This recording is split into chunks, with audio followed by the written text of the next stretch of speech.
Hello guys, I am Palisha. I am going to start a second lecture of business, trade and commerce. Transport by land and water was popular in the ancient time. Transport land मतलब जब transport होता है तो land के द्वारा ही होता है या फिर वाटर के द्वारा होता है। तो वो पहले से ही बहुत पहले से ही वो पॉपुलर है। That help in maintaining trade, जो कि मेंटेन करता है ट्रेड को। अगर मान लीजिए यहाँ से अगर कहीं भी आपका सामान यहाँ से अगर ट्रांसपोर्ट ना हो तो वो मतलब बिकेगा कैसे, और ट्रांसपोर्ट के लिए लैंड चाहिए या वाटर चाहिए, तो उसके थ्रू बिकता है, जो कि बहुत ही मतलब मेन बहुत इम्पोर्टेंट मतलब बहुत ही इम्पोर्टेंट चीज है for transporting of product. Trade routes were structurally wide, और ट्रेड रूट्स जो होते हैं वो स्ट्रक्चरली वाइड होते हैं, चौड़े होते हैं, और suitable speed for speed and safety, और सूटेबल होते हैं स्पीड के लिए और सेफ्टी के लिए। Maritime trade was another important branch of global trade network, और मतलब बहुत टाइम जो ट्रेड है वो इम्पोर्टेंट ब्रांच है, मतलब एक जगह से दूसरी जगह जाने के लिए मतलब बहुत ही इम्पोर्टेंट है, बहुत ही मतलब अच्छी चीज है कि जैसे कि यहाँ से दूसरे देश को उसकी दूसरी देश को मतलब ट्रेड के द्वारा सामानें पहुंचाई जाती हैं। Malabar coast has a long history of international maritime trade, और मालाबार कोस्ट जो है वो बहुत ही पहले की मतलब हिस्ट्री में बहुत लॉन्ग टाइम के इंटरनेशनल मैरीटाइम ट्रेड जो है वो going back to era of the Roman empire, जो कि एरा जो है रोमन एम्पायर का, उस समय मतलब ये सब होता था, अभी होता है। And alternate route to India for species, और अल्टरनेट जो रूट है इंडिया का species that lead to the discovery of America, जो कि अमेरिका को डिस्कवरी किया था बाय कोलंबस के द्वारा हुआ था अमेरिका का discovery. In the closing year of 15th century, और जब क्लोजिंग ईयर आया 15th सेंचुरी का, in the closing year 15th century and also brought Vasco da Gama, जो कि उसको खुद वास्को डिगामा ने सोर्स करके मलाबार इन 1498 में मतलब उसको और मतलब मॉडिफाई किया। Trading communities strengthened in different part of the country, different communities dominated trade, और different part of the country में डिफरेंट कम्युनिटीज जो है वो डोमिनेट है ट्रेड के लेकर, यानी कि हाईलाइट है। Punjabi and Multani merchant handle business in the northern region, Punjabi और मुल्तानी जो है वो मर्चेंट यानी कि सेलिंग और इनटेक और मतलब एक्सपोर्ट और इंपोर्ट करते हैं, मतलब नॉर्दर्न रीजन पे, मतलब बिजनेस अपना जितना भी करते हैं वो नॉर्दर्न रीजन पे करते हैं। The Bhat manage the trade in the state of Gujarat and Rajasthan, और भाट जो होते हैं वो ट्रेड करते हैं गुजरात और राजस्थान पे। Other urban groups included professional classes, और other urban groups जो हैं वो include हैं प्रोफेशनल क्लासेस में, such as हकीम एंड वेद, मतलब जो हकीम है, वेद हैं जो फिजिशियन होते हैं, वकील लॉयर होते हैं, पंडित और मुल्ला टीचर्स होते हैं, और पेंटर्स म्यूजिशियन कैलीग्राफर्स एक्सेट्रा और द एग्जाम्पल, मतलब ये लोग हैं जो कि अर्बन ग्रुप्स हैं जो प्रोफेशनल क्लासेस अपना कहीं मतलब अगर इन सबों की पढ़ाई भी हर जगह होती है और हर जगह अवेलेबल भी होते हैं ये लोग।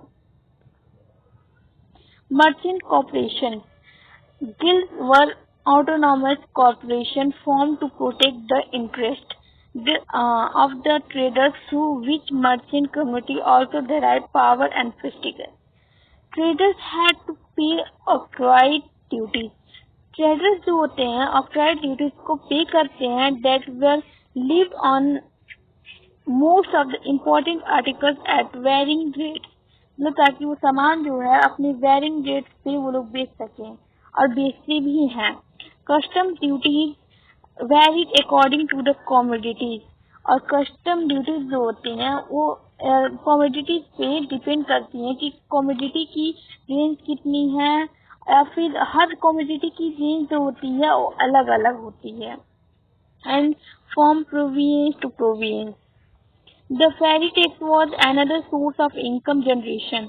और फेरी टैक्स जो है वो मतलब अलग सोर्स है इनकम जनरेशन के, which had to be paid for passengers goods cattles and cars, जो कि इनकम जनरेट होती हैं, which had to be paid for passenger, जो कि पैसेंजर के लिए पेड होती हैं, गुड्स कैटल एंड कार्स के लिए। उसके बाद से आता है आपका the guild chief delete directly with the things or tax collectors and settle the market toll on behalf of its fellow merchants at a fixed sum of money। तो कुछ लोग ऐसे तो जो प्लान करके फिक्स मनी पे अपना business करते हैं। Major trade centers in ancient India, the leading trade centers in ancient India were, मतलब जो एंशियंट टाइम में होते हैं सेंटर जो मतलब ट्रेड करते थे उनका मतलब बता रहा है कि कहाँ कहाँ पे उनका होता था। Pataliputra known as Patna today was a commercial town, मतलब पाटलिपुत्र जो है वो पटना में है जो कि कमर्शियल टाउन है। मतलब इस देश में मतलब इस समय उसको कमर्शियल टाउन के नाम से भी जाना जाता है। And also a major centre for export of stone, और ये फेमस है एक्सपोर्ट करने में स्टोन को, जैसे वहाँ की स्टोन जो है वो बहुत ही फेमस है, मतलब उसको सेल भी किया जाता है, एक्सपोर्ट किया जाता है out of the country. Peshawar it was an important exporting centre, Peshawar जो है वो इम्पोर्टेंट है एक्सपोर्टिंग सेंटर के लिए, for wool and for the import of horses, wool के लिए और इम्पोर्ट ऑफ हॉर्सेस के लिए। Taxila it served as a major centre on the important land, और टैक्सिला जो है वो सर्व करता है major centre on the important land route पे between India and central Asia, मतलब टैक्सिला जो है वो इंडिया से लेकर एशिया में, सेंटर ऑफ एशिया में वो सर्व करता है और ट्रेड का काम करता है। It was also city of financial, और एक मतलब सिटी है फाइनेंशियल का एंड कमर्शियल बैंक का। The famous Taxila university flourished here, और टैक्सिला यूनिवर्सिटी जो है वो मतलब फ्लोरिस्ट है मतलब यहाँ पे इन रिपर्स। It was the commercial junction, ये जो है एक कमर्शियल जंक्शन है ऑन द रॉयल रोड पे, where most route leading to the east west south and north convert. बहुत सारी ऐसी रोड है उधर की जो कि कुछ ईस्ट से कनेक्ट है, कुछ वेस्ट से, कुछ साउथ से और कुछ नॉर्थ से। Mathura many route from south India, many मतलब बहुत सारे रूट्स ऐसे जो है मथुरा में जो कि साउथ इंडिया से फॉर्म हुए, टच मथुरा एंड ब्रॉस, जो कि टच है मथुरा से और ब्रॉस से। Varanasi it grew as a major centre of textile industry, ये मेजर सेंटर है टेक्सटाइल इंडस्ट्री का, and become famous for beautiful gold silk, और ये फेमस है ब्यूटीफुल गोल्ड सिल्क के लिए। क्लोथ एंड सैंडलवुड वर्कमैनशिप, मतलब क्लोथ के लिए सैंडलवुड और वर्कमैनशिप के लिए बहुत ही ज्यादा वाराणसी फेमस है। Mithila it stabilise trading colonies, ये स्टेबलाइज करते हैं trading colonies in south China specially in याओना। Ujjain again carnelian muslin and mallow cloth were exported, मतलब ये जितनी भी चीजें हैं वो एक्सपोर्ट होती हैं from Ujjain to different centre, मतलब बहुत सारी जगह ये एक्सपोर्ट होती हैं। Surat textile of Surat were famous for their gold border, और मतलब ये सूरत जो है वो साड़ी उड़ी के लिए तो फेमस है ही, वो जड़ी की यानी कि गोल्ड की जड़ी के लिए भी बहुत ही ज्यादा फेमस है। वहाँ की मतलब डिजाइनर भी बहुत ही अच्छी होती हैं। Karachi known as Kanchipuram today, Kanchipuram इसको नाम से जानते हैं। Kranchi, known as Kranchipuram, today where Chinese used to come in foreign ships. मतलब इस फॉरेन शिप से मतलब चाइनीज जो होते हैं यूज करते हैं फॉरेन शिप से और to purchase pillar glass and rare stones and in return they sold good and sale. मतलब ये फॉरेन शिप से मतलब इस सब को चीजें को परचेज करते हैं pearl glass rare stones and return ये लोग करते हैं गोल्ड और सिल्क, क्योंकि हो सके उन लोग की कंट्री में ये सब ज्यादा अमाउंट में पाते हो और यहाँ मतलब उन लोग की कंट्री में जो ये एक्सपोर्ट हो रहा है या मतलब इस कंट्री से उस कंट्री जो जा रहा है वो उन लोग की कंट्री में ना हो या फिर लिमिटेड हो। तो इस वजह से ये लोग ये रिटर्न में गोल्ड और सिल्क देते हैं और बाकी वो लोग परचेज करते हैं ये सब चीजें। Madura, it attracted foreign merchant, ये अट्रैक्ट करती है फॉरेन मर्चेंट को particularly Romans for carrying out overseas trade. Broach, it was situated on the bank of river Narmada, ये सिचुएटेड है बैंक ऑफ नर्मदा के पास and was linked with all important mart, और ये लिंक है मतलब बहुत सारे मार्ट से बाय रोडवेज के द्वारा। Kaveri Pata, it was a convenient place, ये एक कन्वीनियंट प्लेस है for trade with Malaysia Indonesia China and the other east, भी मतलब इन सब चीजों के लिए फेमस है। It was a centre of trade, और एक सेंटर है ट्रेड के लिए for perfume cosmetics scent silk wool, cotton, corals, pearls, gold, and precious stone, and also for shipbuilding, इन सब चीजों के लिए फेमस है। मतलब ये सब एक्सपोर्ट इम्पोर्ट करता है।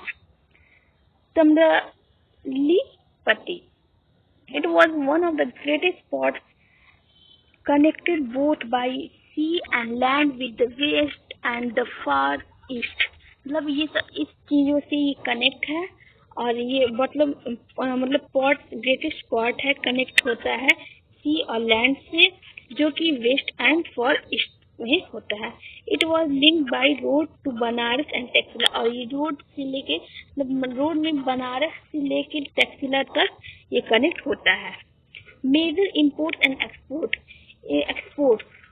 species wheat, sugar, indigo, opium, sesame oil, cotton, parrot, leaf, animals and animal products, hides, skin, furs, horns, toiletries, shells, sapphires, etcetera और मतलब ये सब जो है एक्सपोर्ट होती हैं।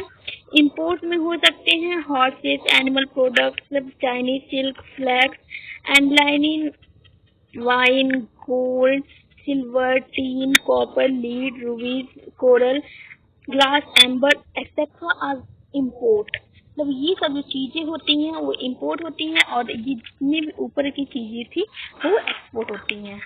Position of Indian subcontinent in world economy 1 AD up to 1991.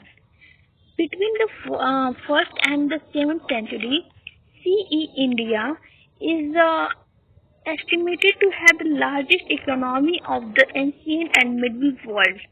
मतलब जो ये 1 सेंचुरी से लेके 7th सेंचुरी तक जो इंडिया थी वो लार्जेस्ट इकोनॉमी थी, मतलब पहले की टाइम में, controlling about 1/3 and 1/4 of the world wealth, और ये कंट्रोल करती थी वर्ल्ड वेल्थ को 1/3 से लेके 1/4 तक ये इनके हाथ इंडिया के हाथ में था। The 18th century India was far behind western Europe, India जो है वो 18th century में फार मतलब दूर है behind western Europe in technology, innovation and ideas, मतलब मॉडिफिकेशन में, टेक्नोलॉजी में और आइडियाज में। In the mid-18th century, the British Empire began to take roots in India, और ब्रिटिश एम्पायर जो है वो मतलब इंडिया को 18th सेंचुरी में मतलब उनको कैद कर लिया, यानी कि उनको बोल सकते हैं गुलाम कर लिया। and huge revenue generated by the province under its rule for purchasing Indian raw materials, species and goods. और जितनी भी रॉ मटेरियल्स गुड्स मतलब जो भी अच्छी अच्छी चीजें थी ब्रिटिश ने रूल करके अपने मतलब कंट्री में वो सारी चीजें भेज ली और मतलब वो एक्सपोर्ट कर दिए इंडिया से इंग्लैंड में. Hence, the continuous inflow of bullion that used to come on account of foreign trade stopped. और उसके बाद से बिलियनियन के बाद जो मतलब अकाउंट फॉरेन ट्रेड है स्टॉप हो गया. ऐसे कंटिन्यूस होने की वजह से कम हो गया तो उसको स्टॉप कर दिया गया. India begins to re-industrialize. After independence, India went for centralise planning. उसके बाद से इंडिपेंडेंस के बाद इंडिया ने सेंट्रलाइज प्लान किया. इन 1952 देखिए 1947 में इंडिया आजाद हो गया और 1952 में the first 5-year plan was implemented and importance was given. उसके बाद से फर्स्ट मतलब 1952 में मतलब एक प्लान बना 5-year प्लान जो कि इम्प्लीमेंटेड हुआ. Importance was given to establishment of modern industries.